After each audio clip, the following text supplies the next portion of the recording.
check your lug nuts. Then recheck your lug nuts. Make sure those dudes are torqued properly. That's what we're going to cover today. Hopefully answer any questions you have about finding out proper torque specs. So let's jump right into it. So over the last month, we've had a few phone calls asking where to find the torque specs on their trailer. Then we had one of our viewers reach out and basically asking the same questions. I thought, hey, it's a sign, let's do a video on that. You know how much I like to re-torque my lug nuts. You hear us talk about it all the time, how many wheel losses we have. So that's what we're going to cover today. I do have some cheat sheets here with some numbers on it. I have those because I have A to D to D to D, and I will get my numbers crossed as many times as I do in my videos.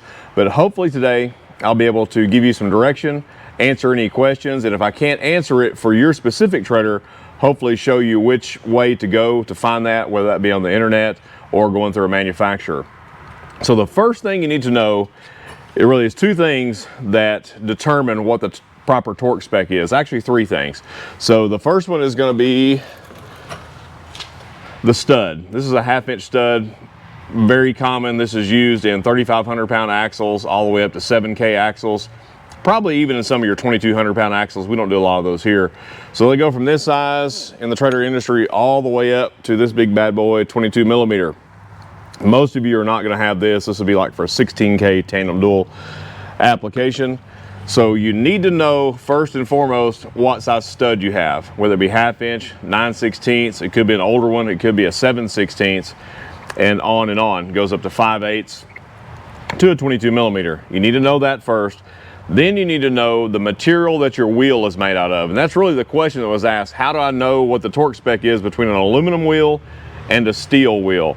So you need to find that out. If it's an aluminum or steel, then you need to know the wheel diameter, whether that be a 12-inch all the way up to a 17.5. So it's those three things together, the stud size, the wheel material, and the diameter of the wheel that's going to determine the proper torque spec.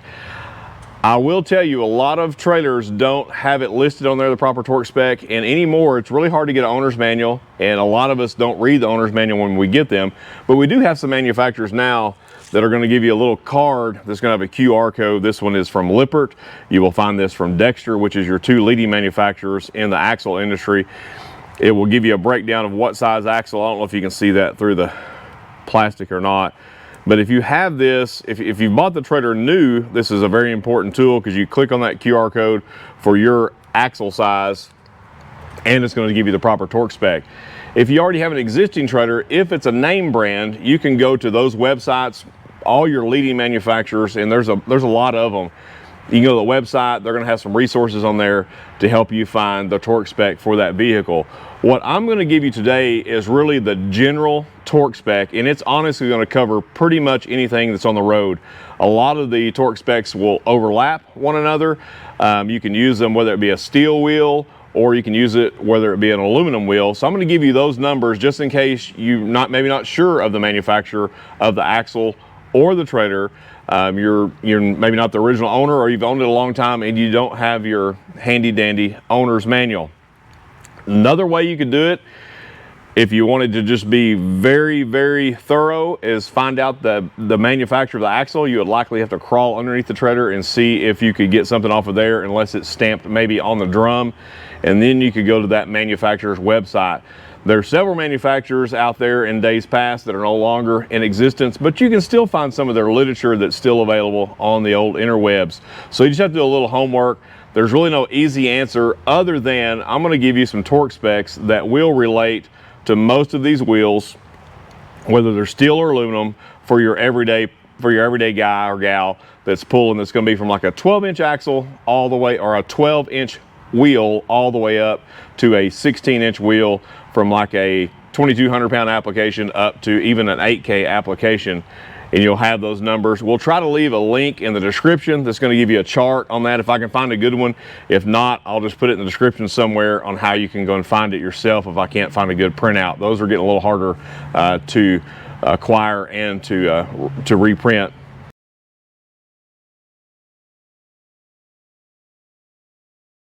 So we're going to jump into it. We're going to talk about the different numbers, then I'm going to show you how to torque it and how often you should torque it. And there's a debate on that. There's some argument over that. I'm not going to get into an argument over that. I'm going to give you my opinion, and that's just what it's worth. It maybe not worth a whole lot to you, but if it is worth something to you, that's great. Hopefully it'll help you. So we have here a 15-inch 6-lug aluminum wheel. You will also see a 6-lug and a 16-inch wheel, so you need to make sure what size you have. Most of the 6-lug 15-inch aluminum or steel are going to have a 1/2-inch stud. If you're unsure of what the stud size is, the only way you can check is basically taking a nut off. These are chrome nuts, so they will likely be stamped on there what size it is, or you will have to do a measurement on the stud. I know that sounds like a pain, but if you're unsure, you just need to do it once and then you'll know for the rest of the trailer. The torque spec on a 15-inch aluminum wheel is 90 to 100 pounds. If you take this same wheel setup in a steel wheel, the torque spec is 90 to 120 pounds. So the range there is 90 on the low end, 100 on the high end for aluminum, and 90 to 120 on the high end for steel. So you can torque this wheel at 100 pounds and it will be fine. And you can also torque a steel wheel in the same size at 100 pounds. You can use the same torque spec because that is the allowance that is there. So just for ease, if you have a 1/2-inch stud, 15-inch wheel, 100 pounds pretty much will cover anything on the road unless specified somewhere else in your owner's manual or on the trailer. For a 1/2-inch stud, 15-inch wheel, 100 pounds is going to get you. Aluminum wheels, some of them have steel inserts, some of them have no steel insert. That steel insert is just to help hold the torque better than just raw aluminum. Sometimes if you tighten down a lug nut in just a raw aluminum wheel, it can gald it up. It can cause it to contract more. So they will put a steel insert. Still going to be the same torque spec though. So 100 pounds. I have heard it said with a steel insert, you don't have to check your aluminum wheels as much. I'm going to tell you, I completely disagree with that.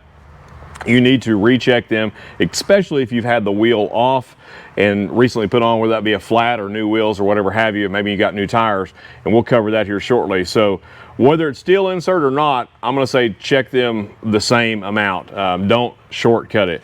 If we were to move up from here to a 16-inch 8-lug, here's where it can get a little tricky. In a 16-inch 8-lug, they can come with 3 different sizes. They can come with 1/2-inch, 9/16, and 5/8. So even if the wheel looks completely the same, it could have a different torque spec. So if you do a 16-inch in a 1/2-inch stud, your torque spec on that is still going to be, let me look at my cheat sheet, it's going to be 90 to 120. Again, even though it's a 16-inch, still has a 1/2-inch stud.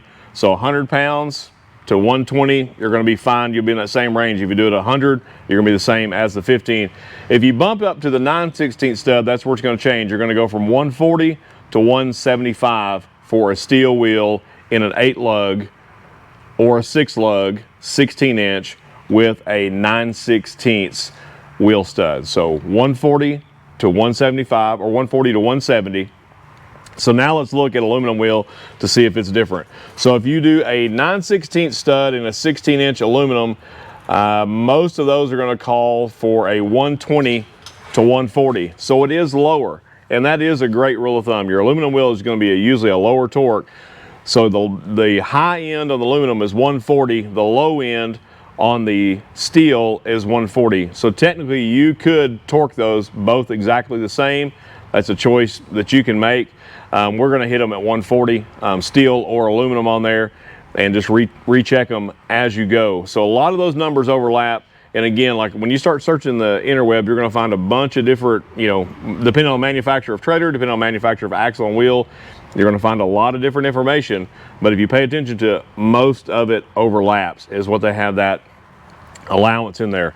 Then once you get beyond 9/16 stud, it changes. I'm not going to get into every one of those. We will show you the chart, and you'll have to find that. So if you're using nuts with flanged washers that spin or swivel, and if you're using flanged nuts that don't swivel, I mean, there's a huge difference in torque. You can go from 150 to 375 on the torque spec on that, depending upon application. So if you're hauling a bigger trailer that's 8K and greater, or if you maybe if you have a hot shot trailer, you're going to have to really look at that. But a lot of those nuts will have the torque spec stamped into it for the swivel style washer, so those are pretty handy. 8K is going to be around 150, and then you're going to jump up when you go to 9K or greater. But most people asking the question, or just your everyday pulling a utility trailer, 16-inch wheel and down with a 1/2 inch or 9/16 stud. So again, I know I'm saying it over and over again, some of you may bust me on that for repeating myself, but 1/2 inch, you're going to be on a 15-inch wheel, was going to be 90 to 120, or you can hit that 100-pound sweet spot. Will cover aluminum and steel. And then when you go to a 16-inch wheel with 9/16 studs, it's going to be 140 to 170. 140 on the low end for the steel, 140 on the high end for the aluminum. So those will cross over. It is very important that you don't shortcut it. And again, if you don't know the stud size, pull a nut off, see if it's stamped in there, or if not, measure it or go to a part store somewhere that has a thread gauge and a thread size to get your proper sizing. Because once you have it and you'll know. So once you know it, how often should you retorque? We have people that say you never have to retorque. I disagree with that. If you buy a new trailer, or if you've recently had the wheel off for whatever reason and the wheel put back on, a lot of them are going to show you this number here. They're going to say check the wheel studs at 50 miles, 100 miles, and 200. Some are going to say even sooner than that. Some are going to say 10, 25, and 50. That's for multiple reasons. You know, you maybe run it in a tire shop. Maybe they had a new guy on the gun. He didn't get it perfect. It's your responsibility to recheck it. You can't just put it on there and assume you can drive across the country. It's your trailer at that point when you pull out. We'll see people that, you know, have had a trailer that had a tire change and it's been 2 months and their wheel come loose, and you know, they're all fired up about the tire shop. But when we ask the question, well, how many times did you torque that or check the torque on that in the last, you know, week or the last month, or how many miles you got on it? Well, I didn't torque it any. Well, it's your baby at that point. So just check it. As you see on this one, it says prior to each trip. Now that may be a little fired up, but I will tell you, if you do it prior to each trip, there's really no room for error. It's likely going to be perfect. Once you get in that and travel, whether that's 5 miles or 1,000 miles across the country, you're not going to have to worry about it as much. Some will say, you know, maybe once a week, do a weekly walk around, stuff like that. That's just a decision you have to make. I like to check mine. If I'm gonna be hauling from my house to the lumber yard that's a few miles away, I probably ain't gonna go out there and stick a torque wrench on it. But if I'm maybe going, 30 or 40 miles away, I'm gonna go out there and just run my torque wrench on it or my gun on it, just to make sure, especially if I've forgotten to torque them recently. So if it says this is what you go by. And it will say right here, this is a generic sticker. I want to point this out. It says specifications to 100 foot-pounds or noted. So just because it says 100 foot-pounds, you may have a larger wheel on here, or maybe you've upgraded to a larger wheel and or axle. You would have to follow that. But 100 pounds is a pretty much across the board until you go to 9/16 studs, and it's going to bump up to the 140 range. The tools you're going to need for that, this one says torque wrench only. Why would they say that? If you're using the impact, if you're not familiar with the impact, you could under or over tighten it if you don't have the proper torque device to go with that impact, and we'll show that here in a minute. So this is honestly the fail-safe way. We'll leave a link in the description. You don't have to go out and spend $1,000 on a torque wrench. This is a K tool, not really expensive.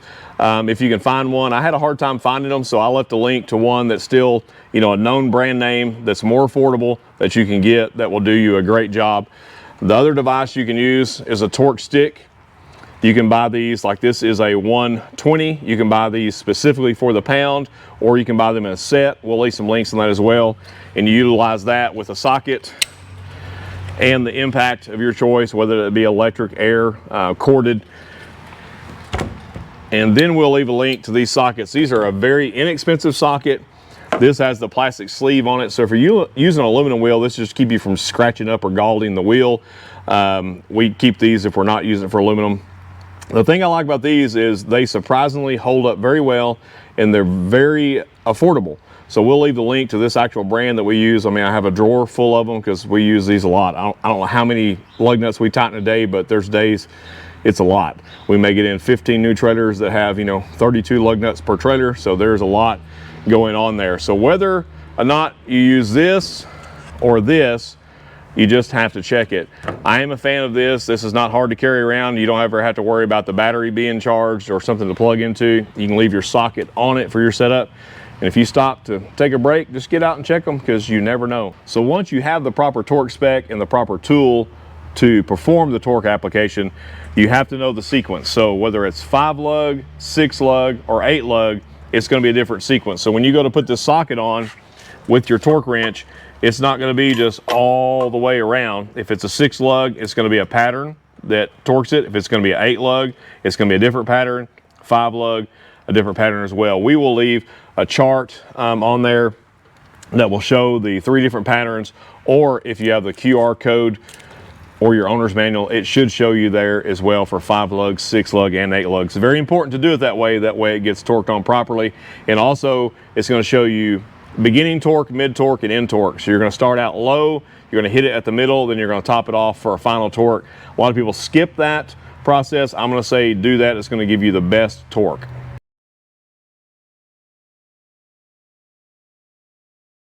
So hopefully that didn't cause any more questions, and hopefully that answered your questions. Leave us comments. We really appreciate the comments. We've had some good ones, we've had some not so good ones, but that's okay. We still try to go through all of them, you know, and learn from them to get other ideas. Keep giving us video ideas, because that tells me that that's something that you need, and that's what we're here for. We're here to help. We're here to educate ourselves. We're here to educate the rest of y'all out there. So hopefully we've been helpful, and we will see you on the next one.